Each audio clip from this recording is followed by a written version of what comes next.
Welcome back to this mid-morning show, and definitely an inspirational one where we spoke to Nazia Saluji about the word regret, and of course took the negative and turned it into a positive. And talking about positive, we're going into our segment for the week, which is a little part of our series on Taxi Through Mzansi, a very, very exciting anthology with stories, some reality stories, and some not, out of Mzansi.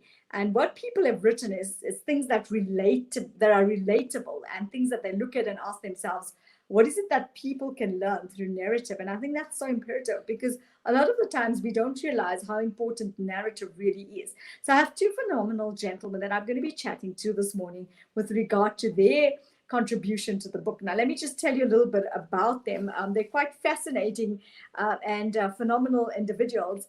Ahmed Kajee, he's a Muslim journalist who was born in Johannesburg. His journey into journalism started in 2015 at the Wits University radio station called Voice of Wits.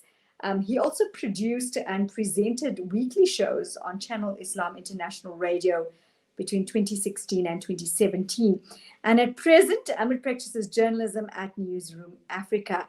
He also has a passion for driving and sport, and we won't say who his favorite soccer team is, because we are going to start something going there. And then Hinesh, also somebody absolutely phenomenal, is the author of the acclaimed National Park trilogy. Hinesh has an honors degree in financial management, a red jacket, and a lucky sock with a hole in it. I need to ask him about that. He has worked in the corporate environment for most of his adult life, but has always believed that there was more to life than just that.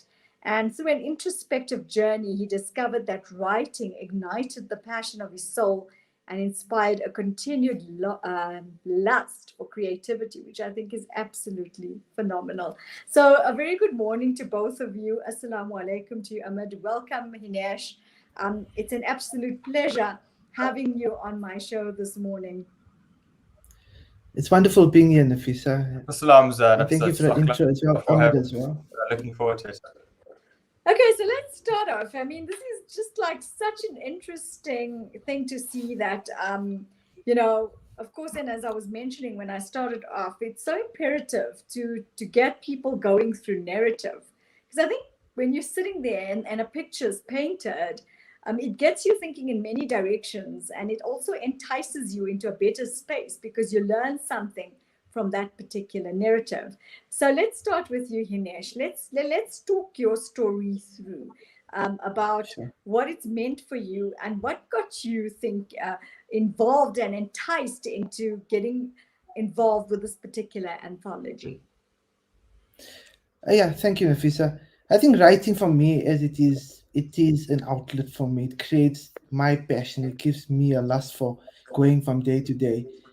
I think when Shakira and team came to me asking if you like to contribute to the story, I already had something in mind, but I didn't have an outlet for it. And I've already written the trilogy, the National Park books, but I knew there's always more to that. And it wasn't exactly a story that I wanted published as a standalone. It was a short story, and that's what I had in mind as well. So when they did ask, I thought this could be something that could fit into the entire narrative of the theme. So and at the time as well, when I the idea for the story was just before my second child was born. So it was about the change, the uncertainty that would follow it as well. And using that theme, in essence, I put together the story. And when I submitted to Shakira, they had accepted it, which was great. I like your idea of your story about the only constant in life is change, and especially now through this particular COVID-19 period, we've experienced so many different changes and having to be, should we say, adaptable to those changes. So I think your story gets us thinking that there's so many tugs and pushes that we have along the way. There's endless struggles.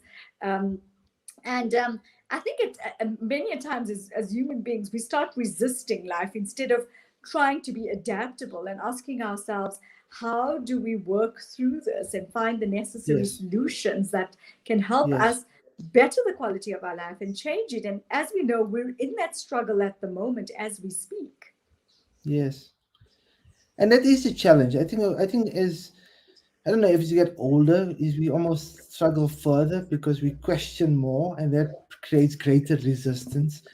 And I find that sometimes going through anything is about almost sitting back, kind of going with the flow, but not completely passive either. You know, you are opening yourself up to say, I accept the change and I will go with whatever comes my way. And as soon as Mm. you and as soon as you start struggling with that thought, that internal thought, you almost externalize it as well. And that's so much of my story is about. I think I don't know if you've read it, but it's very much about that adaptability and how do we move from there. And Yeah, it's quite coincidental as well that now with COVID and everything as well, I think it does relate even on a broader spectrum. and I think Nia represents, I think, all of us on the whole at this moment in time about the types of situations and the challenges we're facing, and to understand that each one of us is facing a particular struggle, and that is the reality we're facing right now. But Yeah. it's also to understand that there are ways and solutions going forward.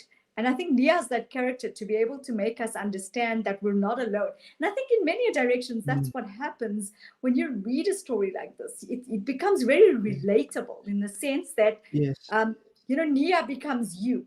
And you ask yourself, Yes. Nia has her struggles. What struggles do I have?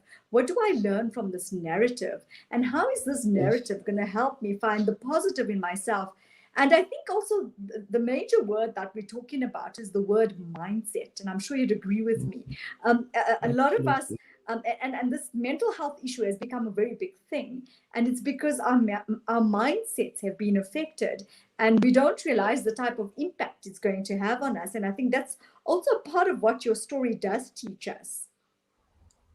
Absolutely. Now, I think there are many ways of dealing with the stresses that we currently have, and I think this is all brand new for us. There's not no one's been placed in a position like this before, and you question Mm. mental health is so important because now you're I don't want to say you're isolated, but you are not in this broad community as you once were, where it was so easy to reach out. And I would say it's become difficult, but it's a change. How do you do it, and how do you adapt yourself to do it differently and Mm, keeping yourself sane obviously, at the same time? That's so true. Let's go on to you now, Ahmed. Your story's taken a very different version of it, but also a very important and pertinent aspect of our everyday lives. You talk about one word that really stood out for me, just from reading a little bit of a piece of your synopsis, was the fact diversity. And I think that's so important. Growing up in multiracial, multicultural schools, coming across the word hospitality. I think as South Africans, that's a word I think we all relate to is hospitality. We all have that in us. It's if people come to our houses or if we meet people, that hospitality is there. It's what brings us together. It's what creates that ubuntu in our lives. But it's so nice to read a piece where you also talk about diversity, and diversity is something that makes us understand each other's cultures, to be able to create that respect level and bring us together. Is that what enticed you into writing your piece? I know it is obviously a reality story because you bring your types of experiences of your life into this particular story that you've written. Mhm. Yes, Nafisa, thanks very much for the kind words. A big part of the experience has actually come through, at least a big part of the book has come through from personal experience. I think a really exciting and intimate aspect of it focused a lot along the lines of um, coming through high schools and universities where I got an education beyond the traditional curriculum. I think I learned more about life from my worst of wits days and my high school days around uh, how people experience life and how people relate to each other. I perhaps learned a whole lot more than there, Mm. considering what I would have learned from my lecture halls, my theaters, and my classrooms. And I think, thankfully, because of that diversity, unintentionally, you actually pick up on these sub themes and you actually realize how similar each and every one of us are when it comes through to specific everyday experiences. I think Mhm. a lot of that comes through, and we see it a lot with stand. comedians who speak a lot around, how people have shared experiences, whether it be traveling on airplanes, family gatherings, relationships with in-laws. It seems that these type of aspects unite everyone across racial lines. And we know that in South Africa, we have a multicultural, multiracial society. And this is what stemmed from the hospitality aspect of my particular contribution, is that whenever I spoke to colleagues who were from white racial backgrounds, African racial backgrounds, Indian racial backgrounds, a big part of what they happened to say was that, whenever there was an event at home, they would invite everyone in and around the community, whether it be a funeral, whether it be a wedding, anything along those lines, whether it be a graduation ceremony, a birthday, the doors were opened as well. And that's a big theme which I managed to pick up and say, well, you know what, it seems that is exactly the same experience and the same kind of dynamic that every household has. And that's the kind of aspect which I wanted to actually bring in to this particular contribution. And as you would have seen, and I'm sure what our users and what our readers will also gauge an understanding from, is that, being a journalist and from my particular career as well, practicing, I experienced and came a lot many of those kind of particular dynamics. And then thankfully I did have the opportunity to experience it myself and be on the receiving end of really kind-hearted hospitality. Yeah, I agree with you. We're going to go for a quick break and then we'll come back to you on your story. So let's go for a quick break and then we'll be back with you now.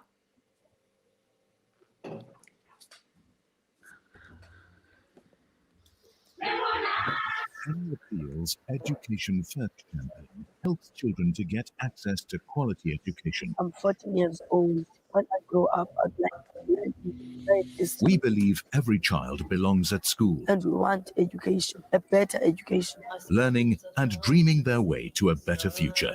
With your help, we can provide classrooms, desks, stationery packs, and school shoes. Help make these dreams a reality. Visit www.pennyappeal.org.za or call 031 1100 573. Penny Appeal. Small change, big difference. What makes Randery Jewelers the optimum place for your memorable gift? Is it our range of exclusive, high-end, luxurious jewellery? Or is it our master craftsmanship of all your bespoke jewellery needs? We believe it's because at Randery Jewelers, we know just how to make your special moments last forever. Whether it's for a wedding, anniversary, or just a simple gift to show your love, trust Randery Jewelers to make it special. www.randeryjewelers.com. Make your moments last forever with Randery Jewelers, the family name you can trust. Osman's Taj Mahal Spice and Rice. For over 80 years, Osman's Taj Mahal have been perfecting the art of the perfect blend of spices, pure, aromatic, and well-seasoned. Spices to tantalize your taste buds. From creative cuisines to gastronomical gourmet goodies. From exotic odors to traditional dishes, Osman's Taj Mahal have remained synonymous with quality spices and condiments. Taj Mahal rice, beans, and lentils. Try our range of chili bite mixes, rose and ilachi syrup, our quick and easy biryani pack, and our traditional range of spice blends. Osman's Taj Mahal. There is no substitute for quality. Africa Muslims Agency teams are on the ground in Afghanistan. Millions of people go daily without food. You can heal Afghanistan. Sponsor towards feeding a family at 1,500 in a month or any amount. Visit africamuslimsagency.co.za or call 011 834 8685. Africa Muslims Agency, inspiring the spirit of giving. It's a new beginning. It's a new era. Salam Media, humanitarian journalism. Welcome back to the show, and we're in conversation with two phenomenal authors from the anthology Taxi Through Mzansi, giving us their take on their stories and what it meant for them, and of course the connotations and messages behind that. So Ahmed, before we left, we were speaking about the diversity, and how it brings us together, although each one of us is diverse in many directions, in different cultures. But I think it creates an understanding where we look at that barrier divide and ask ourselves, how can we come together as South Africans and build a better South Africa, but also get to understand each other on better levels so that respect level increases and we have more tolerance of each other.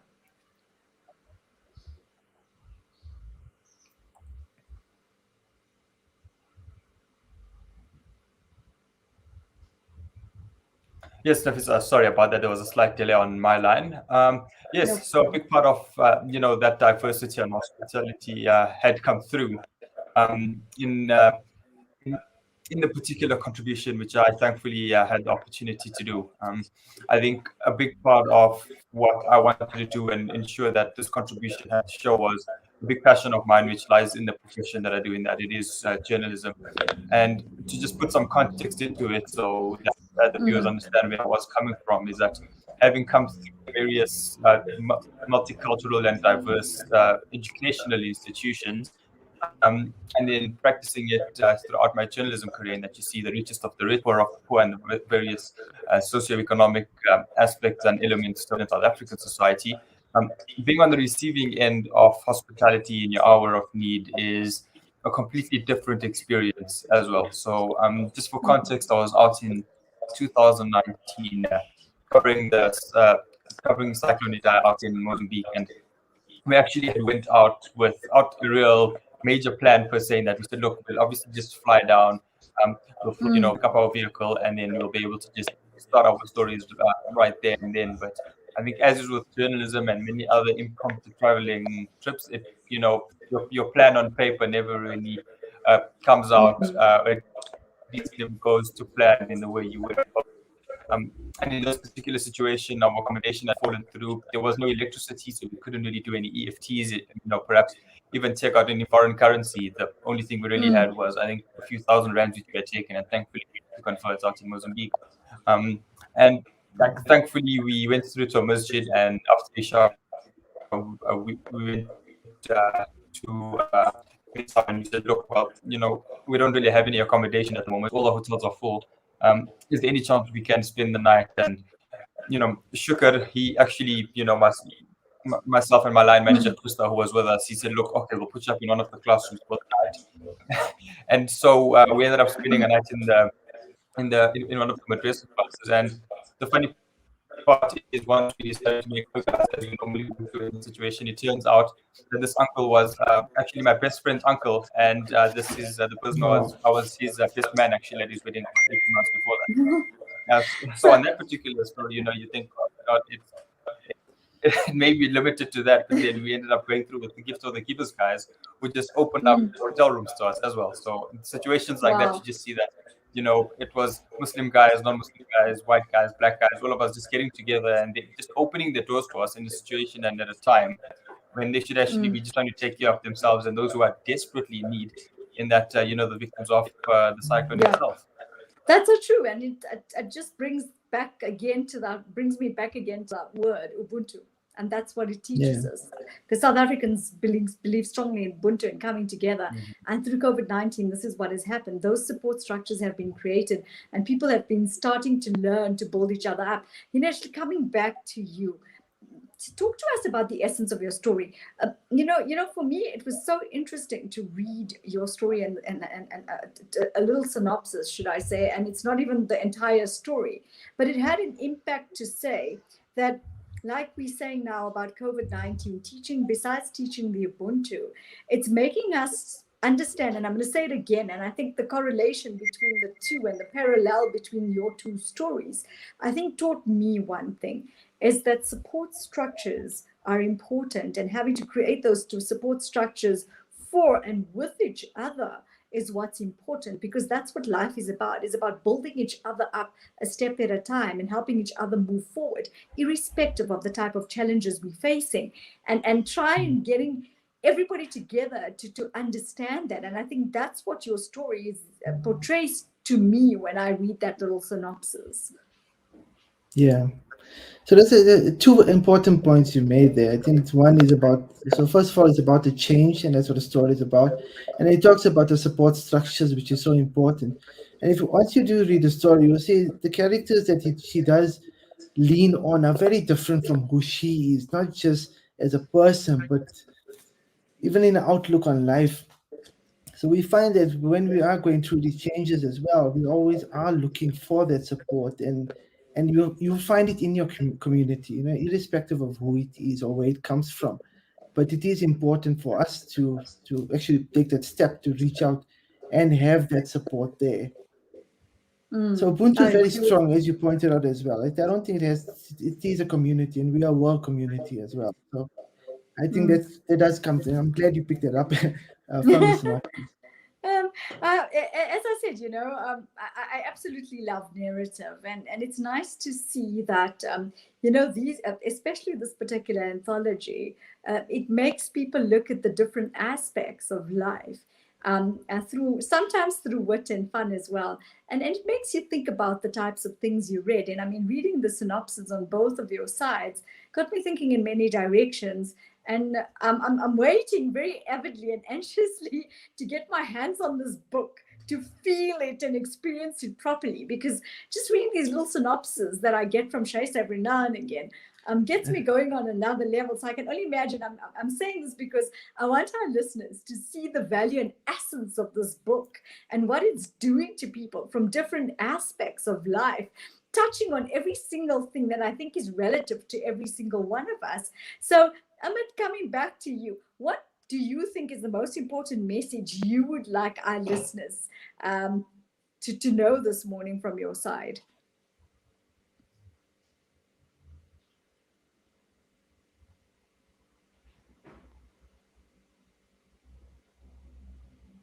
Ahmed, I think you've muted yourself. If you can unmute your phone. There we go. I think I'm back, yes.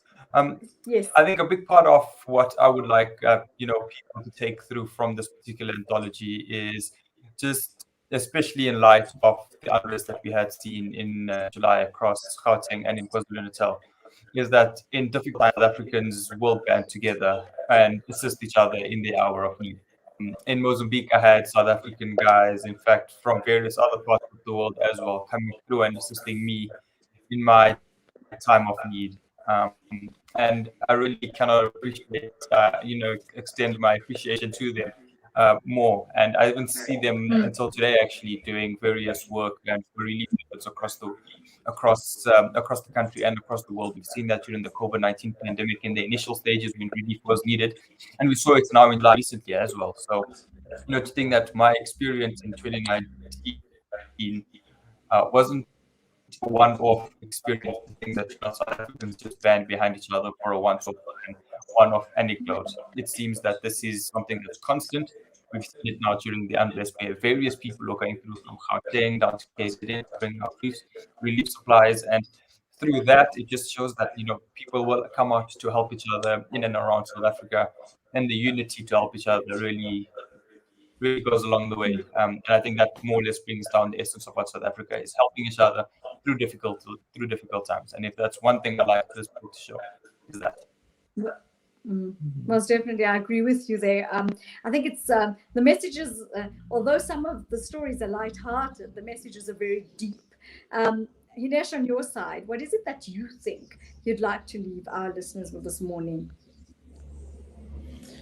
So I'm also super excited to actually get my hands on this book as well. And I'm excited to read the diverse views that have been given by each of these authors. I think we all come from such different walks of life. And I'm quite sure the common thread that will run through this is how common we are as people. And that's the exciting part for me. I would love to read this. And I would love the listeners as well as the readers who get a hold of this book to take that away, to say how diverse our world is, how diverse we are as people. And I guess to my story, it's about accepting change, reaching out if you do need help of any form, and taking each day, one step at a time. I agree with you. And it's also about staying positive and looking at that mindset and telling ourselves that we can do this as opposed to can't. Yes. And I think the most important thing I've learned from the two of you is creating, should we say, a structural spinal cord that's going to bring us all together and move us as a nation together in a better way. But of course, by dealing with the situations, I think that are coming to fore, is looking at it as from a holistic point of view, where we all get together as South Africans and sit down and find necessary and possible solutions to the types of challenges that we're on the whole as a nation and as individuals are facing, and then creating those support structures and finding those necessary strategies that we can put into place to be able to create a better South Africa and a better quality of life. And it's so nice to see that a book like this is going to, and I'm waiting so avidly after the launch to actually see the momentum that it's going to take, is where it's going to start bringing people together and making them understand that they can take a stance in a very amicable way and sort their challenges out by creating that, should we say, helpful bond with each other. So from my side, I really want to thank you for taking the time out to be able to just discuss. And the reason I'm doing this, I really want to entice our viewers and our listeners to have a look and grab, as I said, go out there. I think your launch is on the 4th of December? On the 5th. On the 5th. Okay, so the launch is happening on the 5th of December. Can you give us some more information with regard to that? Because I would love for people to actually attend that and, of course, get their hands on those books. Yeah, sure. So the launch is happening, as I said, on the 5th of December, which is this week Sunday. It's at the Military Museum. Fantastic venue. I don't know if you've ever been there. It's right next to the Joburg Zoo. It starts at 10 o'clock and it runs till 1 o'clock. It's 150 rands a person, and this includes a light lunch. Or you can go for the bundle offering, which is 350 rands, and that includes the book. Wow, So I think most of the authors have confirmed their attendance, so it's going to be a fun morning of discussion, as well as you get to fill your tummy a bit as well as your mind, of course. Ahmed, I think I agree with Hinesh. Okay, he's talking about the food. I think he's hungry. It's brunch time. But let's go to you, Ahmed. I think the idea of getting this launch and getting people together is to get to meet the authors themselves and see the people behind the scenes of what have written this, and meeting the actual person and getting to interact with them is just so phenomenal, because what it does, it gives you a better understanding of why the person wrote that book, like how you and I are interacting now. So I'm looking forward to meeting all those authors and getting enticed into, as I say it every week on my show, better spaces and better places. So thank you so much, gentlemen, for joining me and enticing everyone. And as I'm saying, go out there, go to the launch, buy those tickets, get your hands on that book, and then get enticed into a positive mindset, a positive way of life, and a better quality of life. Thank you so much for joining me. You have definitely inspired me this morning, and I look forward to meeting you real soon. Absolutely. Thank you, Nafisa. Thank you, Salam Media, and thank you, Ahmed, Thanks as well. very much for having us. And the pleasure was in mine. person. And we're hoping to, of course, get enticed by other stories from you guys. So we're going to keep looking out for those as well. So thank you so much. Take care. All the best. Thank you as well. Thank you.